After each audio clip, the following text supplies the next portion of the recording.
આપણી સાથે અમિતજી જોડાયેલા છે. અમિતજી, ખાસ આજે ક્યાં નજર તમારી ઓપ્શન રણનીતિ માટે? ફાર્મા સ્પેસમાં ધ્યાન રહેશે, કારણ કે ઓવરઓલ બી અગર આપણે જોઈએ તો જ્યારથી આ એક માર્કેટમાં થોડી વોલેટિલિટી વધી છે, અનસર્ટેનિટી વધી છે, તો ફાર્મામાં કમ્પેરેટિવલી થોડી સ્ટેબિલિટી આવી છે. અને સ્પેસિફિકલી અગર આપણે સ્ટોકમાં જોવા જઈએ તો ગ્લેનમાર્ક પર ધ્યાન રાખવું જોઈએ, કારણ કે ગ્લેનમાર્કમાં લાસ્ટ યરમાં એક મલ્ટી મંથ કરેક્શન જોવા મળ્યું હતું, પણ એના પછી આ વર્ષમાં અગેન એક પોઝિટિવ કરેક્શન જોવા મળી રહ્યું છે. 2150 જે લેવલ્સ છે એની ઉપર અત્યારે આજે એક સસ્ટેન કરી રહ્યું હતું. ગઈકાલે પણ સારી રિકવરી જોવા મળી હતી અને આજે પણ એક ફોલોઅપ થ્રુ ઉપરની સાઈડમાં આવી રહ્યા છે.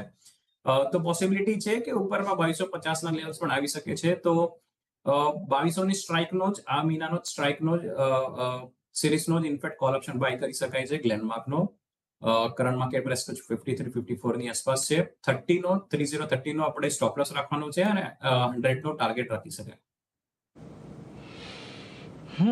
એટલે જુઓ, ખાસ કરીને ગ્લેનમાર્કમાં એક સારી તેજીની અપેક્ષા છે. 2250 સુધી જઈ શકે છે, એટલા માટે 2200નો કોલ ઓપ્શન તમે અહીંયાથી ખરીદીને ચાલો. 100 રૂપિયાનો ટાર્ગેટ, 30 રૂપિયાનો સ્ટોપ લોસ અહીંયાથી ખાસ તમારે ધ્યાનમાં રાખવાનો છે ગ્લેનમાર્ક ફાર્મા માટે.